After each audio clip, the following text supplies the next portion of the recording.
All right, 40 days through the Bible, day 36. This was the book of John. And at the end of it, in chapter 21, is when Jesus has been resurrected and he's talking to the disciples afterwards.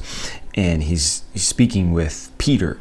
And he says, "Very truly, I tell you, when you were younger, you dressed yourself and went where you wanted. But when you were old, you will stretch out your hands and someone else will dress you and lead you where you do not want to go." Jesus said this to indicate the kind of death by which Peter would glorify God. Then he said to him, "Follow me." Peter turned and saw that the disciple whom Jesus loved was following them. When Peter saw him, he asked, "Lord, what about him?" Jesus answered, "If I want him to remain alive until I return, what is that to you? You must follow me."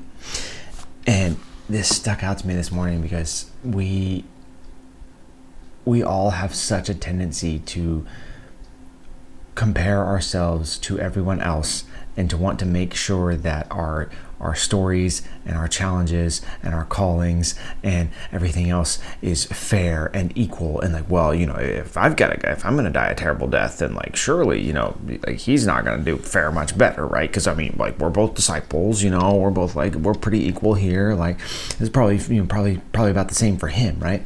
And I just love the point that Jesus makes here is he goes like, if I want the complete opposite for him as what I have for you, why does that matter?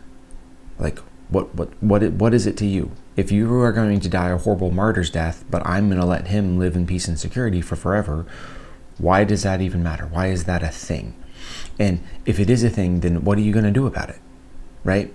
Because if it is a thing, then like, okay, well, so you're going to refuse what I have for you, or you're going to stop following me because you don't like that somebody else gets something different than what you get, right? And I just love how just directly he's just like, dude, well, what is that to you? There is no point in worrying about what somebody else has or what God's plan for somebody else's life is compared to yours. All you have to do is you must follow me. Regardless of what I'm going to do for somebody else, regardless of what I have someone else called to, regardless of what I'm calling you to and how hard or difficult or easy or whatever it is, like your only job is to follow me. And so stop comparing against other people. Stop trying to make sure that it's like fair and equal and whatever, and just follow me. That's your only job. And I just think that's something that we just constantly need reminders of. He tells Peter that 2 times in the space of 4 sentences. Then he said to him, "Follow me." And then later on, what is that to you? You must follow me, right? And because we just get so caught up in the comparison and in the feeling sorry for ourselves or feeling proud of the calling that we have and that is better than somebody else's. And the whole time Jesus is just over here going, dude, just leave it. Just drop it. It doesn't matter. The only thing that matters is if you choose to follow me into what I have for you. That's it. That's all that matters. So, yeah, I think that's all I got for this one. I'll see you in the next one.